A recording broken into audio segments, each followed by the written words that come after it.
안녕하세요. 아이 둘 키우고 있는 워킹맘입니다. 30대 후반이고 3살 연상의 남편과 결혼한 지는 8년 차예요. 10년이 한 번 지나지도 않았는데 이 결혼 생활의 고비가 한둘이 아니었다고 하면 믿으시겠나요? 저 정말 당장이라도 이혼 서류에 도장을 찍고서 도망치고 싶었던 적이 한둘이 아니었답니다. 그 모든 부부 사이의 갈등의 중심에는 시어머니가 독불장군 마냥 떡하니 서 계셨고요. 저희 시어머니는 제가 지금껏 만나온 사람들 중에서 가장 다루기가 그리고 대하기가 힘든 사람입니다. 저도 회사 생활을 하고 학교 다닐 때에도 아르바이트를 정말 열심히 해오면서 다양한 직업군에서 별의별 사람들을 다 만나며 살아왔는데 이렇게 말이 안 통하고 고집이 지랄맞은 옆에내는 정말 처음이었어요. 거의 매일이 진상고개 한 해한테 시달린다는 생각이 들 정도였죠. 8년 전 결혼을 할 때 시어머니께서 이 지랄맞은 성격을 제게 적나라히 보인 적이 있었습니다. 예단을 적게 해온다는 이유로 잘 진행되어 가고 있던 결혼을 뒤집어 엎겠다고 난리를 피우신 적이 있으셨죠. 그때 사람 면전에다가 대고서 니네 부모님은 돈이 없으면 얘 결혼을 시키지 말던가 라고서 소리를 쳐대신 모습에 당장 36개 주랭랑을 쳐서라도 도망을 나왔어야 했는데요. 전 그저 내 부모님이 돈이 없어 이런 수치를 당한다는 어리석은 생각에 무조건 잘못을 했다고 빌었습니다. 더 예단을 챙겨오겠다고. 그런데 곧 죽어도 돈이 없어서 이 이상까지 준비를 하려면 다른 결혼 준비에 차질이 생긴다면서 엄청 매달렸었네요. 결혼도 안 했던 애비 며느리가 자존심을 팍팍 구기면서 그러고 있으니 우리 시어머니께 제가 얼마나 우습고 만만하게 보였겠어요. 하지만 전 그 당시에 결혼을 애정대로 실행하기 위해서는 그게 최선이라고 생각을 했습니다. 청첩장까지 다 뿌리고서 저희 부모님 허락까지 다 받아놓고 예물내단이 오고 가는 상황이었기 때문에 저 하나만 자존심이 상하면 된다고 여겼는데 이게 평생의 제 결혼을 괴롭힐 줄은 정말 예상도 못했네요. 시어머니는 그 걸핏하기만 하면 네가 그때 그러고 나한테 결혼시켜달라고 구걸을 할 때 확 내쫓았어야 하는 건데 라는 말을 입버릇처럼 꺼내놓으셨어요. 제가 돈 없다고 봐달라 사정을 하는 걸 구걸을 한 것이라고 더 하찮게 표현을 하면서 저를 하대하셨죠. 그래도 제가 며느리이고 당신 아들의 와이프인데도 어머님께서는 늘상 저를 구걸하는 그 며느리 이상 혹은 이하로도 보질 않으셨어요. 용케도 지금까지 직장을 다니고 있는 게 너무 신기하다면서 회사에서도 잘릴 뻔한 걸 구걸하면서 다니고 있는 게 아니냐는 소리까지 하셨을 정도였습니다. 정말 지독하신 분이죠. 그런데 이런 사람을 저는 급기야 합가까지 해가면서 함께 살았어요. 정확히는 결혼하고 2년 만에 시아버지가 지병으로 돌아가시는 바람에 어머님이 혼자가 되신 그 후부터였죠. 평소 만만하던 며느리한테 합가를 하자는 말 따위는 아주 식은 죽 먹기의 제안이었을 겁니다. 그리고 아니나 다를까 시어머니께서는 남편에겐 설득을 하고 저한테는 통보를 하면서 합가를 할 거라고 말을 전해오셨죠. 평소 제가 시어머니로부터 언어적으로나 물질적으로나 시집살이를 엄청나게 당하고 있다는 것을 잘 알고 있던 남편이 그건 좀 고려를 해봐야 할 것 같다면서 처음엔 거절 의사를 밝혔어요. 시어머니가 그 후 저한테 합가를 무조건 할 거니까 며칠 날 회사 가지 말고 집에 있으라며 통보를 하셨어요. 그리고는 전날까지 제가 회사에 월차를 냈는지 안 냈는지에 대해서 확인을 하시고는 다음날 바로 짐을 싸서는 저희 집으로 들이닥치셨죠. 시댁에서 쓰던 냉장고에 김치냉장고, 세탁기에 하다못해 4인 가구용 소파까지 트럭에 싸매고 쳐들어오신 바람에 저희 집 꼴은 순식간에 쓰레기 폐기장 비슷한 게 되어버렸어요. 32평짜리 집안이 순식간에 5평짜리 단칸방이 되어버린 모습이었고 저는 무려 3일이나 더 월차를 내고서는 그 짐들을 해결하느라 아주 똥줄이 빠졌었답니다. 죽어도 자신이 들고 온 가전제품을 버리지 못하겠다며 고집을 부리시는 바람에 결국 방 하나를 시어머니께 드리고서는 그 안에 어머님만의 스튜디오를 만들어드렸네요. 어머님만의 냉장고, 세탁기를 다 넣어드렸고 그 방 바로 앞에 4인용 소파를 보란듯이 놓아두고서는 마음대로 누리고 쓰시며 살라고 말씀을 드렸더니요. 한 일주일 정도 그렇게 살아보다가 집이 너무 좁은 것 같은데? 라고 하면서 중고나라에 팔라고 결국 말씀하시더라고요. 고집은 고집대로 세고 무식은 하늘을 찌르고 도통 생각이라는 것을 하지 않고서 화를 내지르시는 분이셨어요. 아래에서 죽어나는 건 오로지 며느리인 저 하나뿐이었죠. 그렇게 어처구니가 없게 합가가 불현듯 시작이 되었고 저는 애들을 낳고 키우는 사이에 시어머니까지 챙겨드리면서 정말 지독하리만큼 1분 1초가 모자란 직장맘의 삶을 살았습니다. 당연히 오래도록 연락해오고 지내던 친구들과는 진작에 연락이 끊겼고요.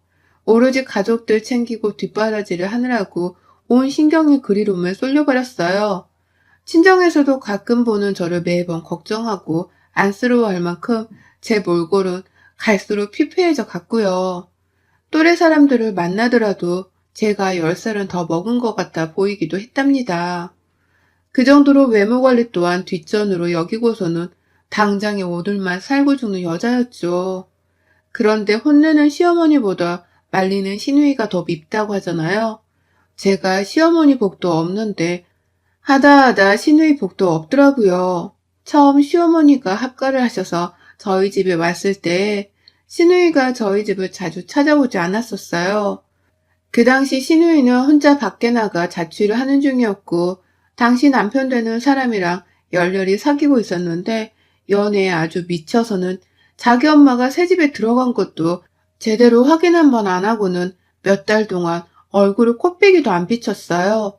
완전히 자기 엄마를 며느리인 저한테 맡기겠다는 심보인 것이 눈에 훤히 보였었죠.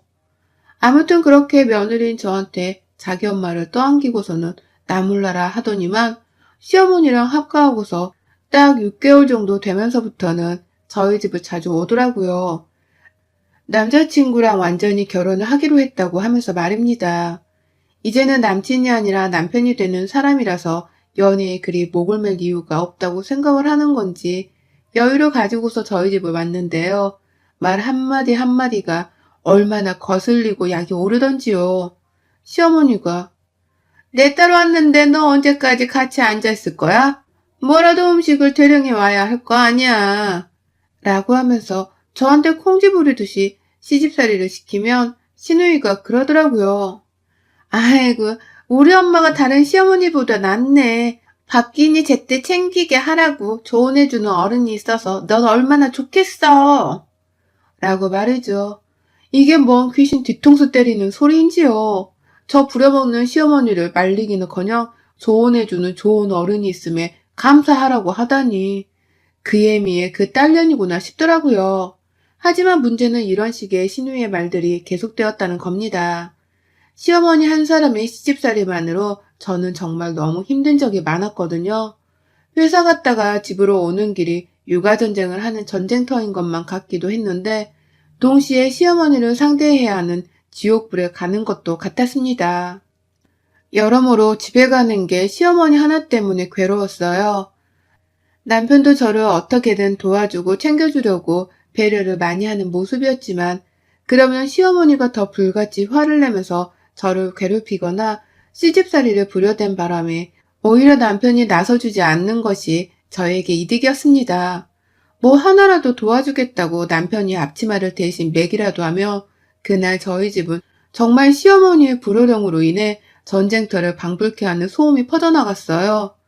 남자가 앞치마를 매는 사이에 마누라란 년은 도대체 뭐하고 있는 거냐면서 저딴 년 하나 손에 물 묻히게 하는 게 그렇게 싫으면 차라리 내가 하겠다면서 자신이 두 팔 걷어서는 막 싱크대 안에 보란듯이 손을 담그는데 아휴 그 진상짓에 결국 남편이랑 제가 두 손 두 발을 들고서는 항복을 하고야 말곤 했죠. 제가 할게요. 제가 하려고 했어요. 라고 하면서 결국 최종적으로 설거지를 하는 사람은 다름 아닌 저였고요. 그리고 이런 짓은 시누이가 집에 왔을 때에도 계속 되었고요. 시누이는 한창 결혼 준비를 하고 있었는데 저한테 그러더라고요. 난 진짜 우리 엄마 같은 시어머니 만나면 너무 화끈해서 좋을 것 같아. 답답하게 구는 시어머니를 만나느니 그냥 이렇게 성격 화끈하고 시원시원한 사람 만나는 게 난 진짜 훨 좋아. 넌 우리 엄마 같은 시어머니 만나 복 받은 줄 알아. 라고 말이죠. 아무것도 아닌 일로 며느리한테 소리를 지르며 혼을 내는 걸 가지고서 화끈한 성격이 좋은 것이라고 말을 하더니 뭐 이딴 년이 다 있나 싶더라고요. 자기도 이제 곧 누군가의 며느리가 될 텐데 어째 내 마음을 이리 하나도 몰라주나 싶어 원망스러웠습니다. 애초에 기대했던 건 없었기 때문에 섭섭한 것은 없었고요. 아무튼 시누이는 이런 식으로 결혼 준비를 한다는 그 2년 반이 넘어가도록 쭉 이렇게 저를 괴롭혔어요. 결혼 준비에 무슨 차질이 생긴 건지 바로 식도 안 올리고 무려 해를 2번이나 넘어가면서 질질 끌더라고요. 그러는 와중에 제가 자신을 결혼 못하고 있는 불쌍한 여자로 보는 게 싫었는지 저는 아무 소리를 하지 않았음에도 불구하고 먼저 나서서는 좀 더 예쁜 결혼식을 하려고 돈 많이 들어간다 해서 대출 더 받으려고 돈 좀 모으고 하려고 라면서 결혼이 늦춰진 이유를 들먹였고요. 중간중간 제가 시어머니께 혼이라도 나면 별것 아닌 일인데도 크게 공감을 하면서 우리 엄마니까 이런 건 혼만 내지 다른 집 시어머니들이었으면 벌써 손찌검 했어. 넌 드라마도 안 봐? 김치도 던지고 하잖아. 우리 엄마니까 그런 일이 없는 거야. 너 진짜 감사하면서 살아야 해. 남편 잘 만났지. 시어머니도 잘 만났지. 라고도 했어요. 그때 제가 정말 진심으로 바랬었습니다. 어디 너는 진짜로 네 얼굴에 김치포대기 던지는 독종 중에 독종이 시어머니를 만나라고 빌었습니다. 어디 한번 제대로 시어머니한테 시집살이를 당해보고서 피가 쪽쪽 빨리는 결혼 생활을 해보라고 말입니다. 하지만 그 시누이가 결혼하고서 공식적인 유부녀가 된 후에도 시누이는 참 멀쩡하게 잘 살았습니다. 오히려 자신은 결혼하고서 다니던 직장까지도 그만두고 나서는 저희 집을 더욱 제 집처럼 드나들었어요. 저는 계속 회사에 출근을 해야 했기 때문에 아침에 전쟁같이 아이들을 어린이집에 보내놓고 나면 바로 회사를 갔거든요. 그러면 집에 시어머니밖에 없으니까 시누이는 더 편안하게 제 집 마냥 드나들었죠. 뭐 제 방 하나 들어와서 뒤지고 만지고 하는 건 너무나 오래전부터 당연스레 겪었던 일이었기 때문에 제가 뭐라 거들 말이 없고요. 문제는 시누이 입에서 나오는 그 말들이 너무 짜증이 난다는 거예요. 결혼 전이나 후나 자신은 시집살이를 당하지 않는다는 자랑질을 어찌나 하면서 저를 괴롭히던지요. 본인 눈에도 제가 자기 엄마한테 시집살이를 당한다는 것이 다 보였으면서 그걸 안다는 사람이 우리 시어머니는 그렇게 안 해. 어찌나 말을 곱상하게 하시는지 난 진짜 전생에 나라를 구한 것 같아. 넌 전생에 나라라도 팔아먹었니? 라면서 저를 바짝 약올렸죠. 이게 어찌 보면 시어머니를 매기는 소리였는지라 한편으로는 속이 시원하기도 했거든요. 하지만 시어머니 표정이 약간이라도 안 좋아지고 제 표정이 조금이라도 웃는 표정이 되면 형님은 뭐가 웃겨? 우리 엄마 정도면 시집살이도 아니고 양반이지. 너같이 시댁의 정성도 안 붙는 얘가 우리 엄마 같은 시어머니랑 같이 살면 영광인 줄 알아야 하는 거야. 너 같은 애가 언감생심 라면서 절 재차 나무랐어요. 그저 입 밖으로 나오는 말들은 저를 까내리고 비하하기 위함이었고요. 자기 시댁은 며느리 쉬라고 여행도 보내준다 하고 용돈도 준다고 하고 또 얼마 전에는 시어머니랑 단둘이 백화점 가서 가방도 샀다면서 웬 처음 보는 가방 하나를 제 앞에 보여주는데 와 진짜 그 자랑질에 제 숨이 턱 막힐 노릇이었어요. 가만히 있어도 괴로운 저 같은 사람한테 자랑질을 자꾸 하면서 제 속도 모른 채 시어머니 같은 시어머니를 만나서 좋겠다고 약을 올리니 제 속이 문드러지는 건 당연지사였죠. 그런데 진짜 사람 일은 모르는 거대요. 지난주 주말 똑같이 시누이가 제 앞에서 자기 시댁 자랑질을 했었고 저는 그날 시어머니께 화장실 바닥에 있는 머리카락 몇 가닥을 안 치웠던 이유로 정말 크게 혼이 났었어요. 어느 정도냐면 시어머니가 하다 급기야 제 머리카락을 잡으려고 하기까지 했다니까요. 제가 잠시 듣기 너무 거북스럽고 힘들어서 눈을 질끔 감았더니 CM이 앞에서 말 무시하는 거냐고 소리를 치시면서 말입니다. 그 바람에 저는 저대로 숨이 막혀 눈물이 나오려는 상황이었고 시어머니는 제가 얄미워 죽겠다며 계속 욕을 쏟아붓고 계셨는데요. 주말부터 저희 집을 찾아온 시누이년이 또 그러더라고요. 아휴, 그래도 안 때린 게 어디야? 다른 집 시모들이었음 벌써 몇 번을 손찌검을 하고도 남았을 일인데 라고 말합니다. 그 말에 제가 뚜껑이 열려서는 네? 그럼 형님 말씀은 제가 마주짓을 했다는 거예요? 라면서 결국 참지 못하고 눈을 치켜뜨며 말을 했는데요. 그 바람에 시어머니는 자기 딸한테 화를 낸다면서 더 역정을 내며 소리를 치고 시누이는 시누이대로 뭐 저런 버릇없는 년이 다 있냐면서 둘이서 아주 노발대발을 하며 저를 닥달을 하는 바람에 전 결국 방 안으로 얘들을 데리고 들어가서는 문을 잠그고 피해 있다가 남편이 잠시 외출로 들어오자마자 애들도 내버려 두고 집을 나갔어요. 애들이 너무 밟히고 남편도 저 뛰쳐나가는 모습에 충격을 받고서는 제발 집에 돌아와 달라고 하루 내내 연락을 하더라고요.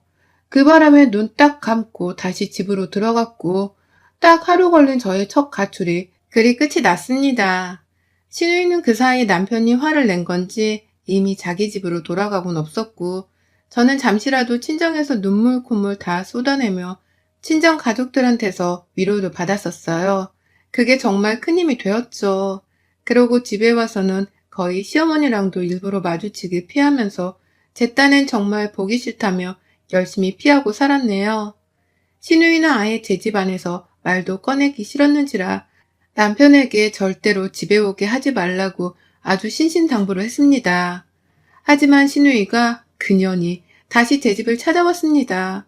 그것도 한밤중 꼭두새벽이 이미 넘어간 밤 12시 반의 말입니다. 다음날 출근을 해야 했던 저희 부부는 당연히 애들을 데리고 이미 일찌감치 잠이 든 상태였고요. 시어머니도 아침잠만 없으실 뿐 밤에는 잠을 잘 주무시는 분이어서 모두가 잠들어 있었는데 시누이가 차마 그 새벽에 남의 집 문을 두드려댈 수 없었는지 제 핸드폰으로 전화를 한 거예요. 그리고는 아주 소곤소곤한 말로 나 지금 집 밖이야. 얼른 나와서 문 열어. 라며 명령질을 하더라고요. 그 꼭두 새벽에 전화를 하려니 어디다 대고 남의 집 문을 열어주라 마라 명령을 하는 건지. 그 황당함 자체인 상황에 저는 잠이 홀라당겼고 남편을 깨워 같이 나가볼까 하다가 뭔 일인지 하도 이상하다면서 일단 문 밖을 나가봤어요. 그리고는 문에 달린 구멍으로 밖을 내다봤는데요. 세상에, 저 진짜 제 두 눈을 의심했어요. 구멍 속에서 보이는 시누이의 모습이 아주 개판이더라고요. 얼굴 한 면이 죄다 시뻘겋게 물들어져 있던 바람에 제가 놀라지 않을 수가 없었어요. 이게 피인가? 설마 누구한테 맞고서 피를 흘리는 건가? 싶은 오만 생각이 다 들어서는 문을 열어주겠다고 저도 모르게 인간적인 본능부터 먼저 발동을 했습니다. 그리고서는 시누이가 평생토록 저한테 했던 짓거리들을 까마득히 잊은 채 이 불쌍한 년을 도와주겠다며 현관문을 여는 그 순간 역 같은 김치 냄새가 아주 화염방 마냥 훅 하고 제 코를 찌르는데 그제서야 알겠더라고요. 신우년 얼굴과 몸까지 뚝뚝 떨어져 흘러내리고 있는 그 시뻘건 액체의 정체가 무시무시한 피가 아니라 김치 국물이라는 것을 말이죠. 그러고서는 내 집에 들어오겠다고 현관문을 같이 잡아당기는 신우의 행동에 저는 또다시 인간적인 본능으로 그 손을 막아냈습니다. 저 또한 순식간에 문을 제 쪽으로 잡아당겼고요. 문을 닫자마자 바로 신우이한테 전화를 했어요. 신우이는 밖에서 아씨, 야, 너씨 죽여버린다 라는 식으로 오만 협박성 말을 꺼내면서 문을 당장 열어달라고 소곤거리고 있었습니다. 하지만 저는 그 말에 대답을 하지 않은 채 현관에서 전화를 걸었고 신우이가 곧장 제 전화를 받았어요. 아니나 다를까 또 욕을 짓거리는 그년에게 나랑 싸우고 집 나가게 했던 거 잊으셨어요? 사고 한마디 없이 어디다 대고 남의 집에 그 꼴을 하고 찾아와요? 내가 그 정도로 만만한 거예요? 잘 들어요? 그딴 식으로 할 거면 나도 이제 이판사판이니까 다시는 내 집에 사고 없이 찾아올 생각 마요. 사람이 도리가 있어야지 뭐 저리 천박해? 라며 시원시원하게 내뱉었어요. 새벽이었고 잠을 깨웠다는 사실에 더 신경질이 나서는 저도 막 그냥 생각이 나는 대로 신우이한테 말을 질러버렸습니다. 그랬더니 신우이가 조금은 이상해졌어요. 아니, 아주 많이요. 그렇게 절 약올리고 무시하고 시어머니 편들고 괴롭히는 재미로만 살아왔던 여자인데 갑자기 흐느끼기 시작하더라고요. 그 독종인연이 제 앞에서 우는 소리를 들려주기 시작한 겁니다. 혼자 막 숨도 못 쉬면서 꺼이꺼이 목소리를 낮춰가며 울더니만 급기야 욕해서 미안해. 내가 잘못했어. 내가 지금 제정신이 아니라서 사과부터 먼저 하는 걸 깜빡했네. 나 좀 집에 들어가게 해줘. 나 좀 살려줘, 제발. 라면서 집에 들어가게 해달라고 무작정 애원을 했어요. 살려달라는 극단적인 말을 하면서 말입니다. 누구한테 쫓기기라도 하나 싶어 퍽 마음이 흔들렸지만 그간 그 오랜 시간을 괴롭히며 제 숨통을 조여왔던 신우이에게 자비란 없었습니다. 군자의 복수는 10년도 짧다고 하던데 저도 지금 이 순간이 인연에게 복수를 할 수 있는 절호의 기회라고 생각을 하니 절대로 놓치기가 싫었어요. 그리고는 신우이한테 말했죠. 뭐 시어머니한테 김치 포기로 처맞기라도 하셨어요? 라며 실시 쪼개버렸어요. 그러자 신우는 이야, 이 여자 입에서 무슨 대답이 나온 줄 아세요? 너? 내가 어머님한테 김치로 맞은 거 어떻게 알았어? 야, 나 진짜 죽는 줄 알았어. 가뜩이나 결혼하고 하루도 안 쉬고서 우리 집에 찾아와 나 괴롭힌 걸로도 모자라서 네가 우리 엄마 모시고 산다는 소리를 듣더니만 너도 그렇게 해보라면서 짐 싸들고 들어온 게 벌써 2년이야. 매일이 지옥이어서 집에 있을 수가 없던 바람에 내가 니네 집을 자주 찾아온 거야. 나 한 번만 봐줘. 넌 누구보다 내 맘 잘 알잖아. 나 좀 들여보내줘. 오늘도 혼나다가 김치에 손으로 뺨까지 얻어맞고는 도저히 더는 못 참겠어서 나온 거야. 나 좀 제발. 라고 하면서 말을 하다가 몇 번이나 감정이 복받쳐서는 우느라고 제대로 잊지를 못하더라고요. 평상시에도 집으로 무작정 찾아와서는 우리 시어머니가 저한테 한 것처럼 신우이한테도 시집살이를 당해왔고 그렇게 살아오다가 벌써 합가를 하고서 산 지가 2년이 되었다니. 이 소리를 단 한 번도 제 앞에서 한 적이 없었고 오히려 시집살이를 당하는 저를 괴롭히며 살아왔던 신우이였는지라 전 정말 기가 막혔습니다.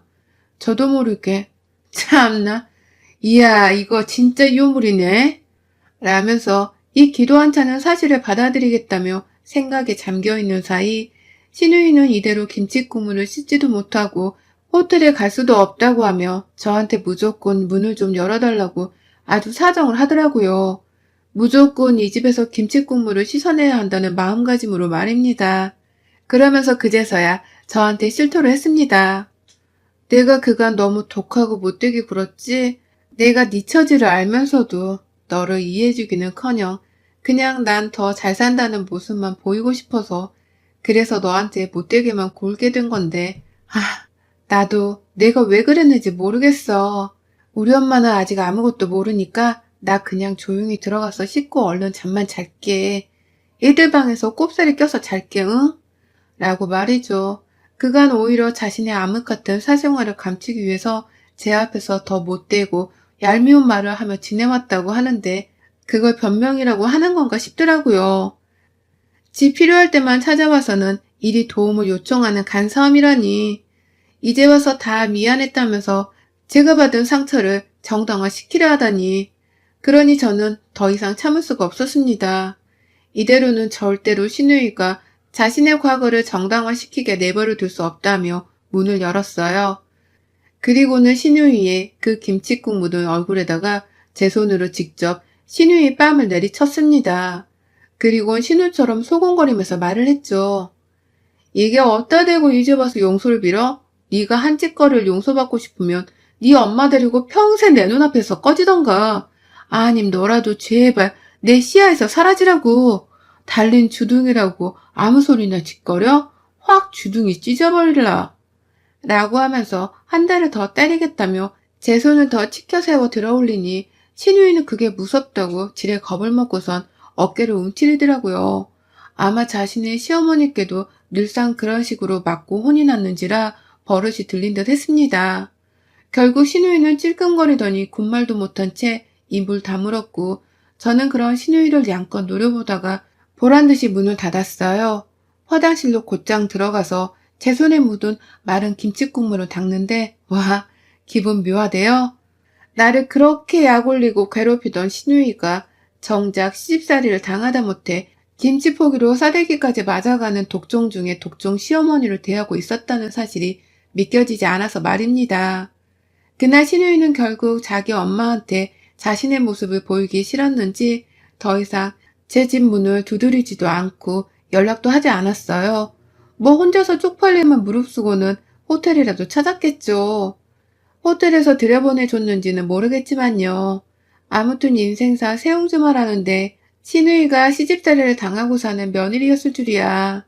내 시어머니보다 독한 시어머니를 시어머니로 모시고 살고 있을 줄이야.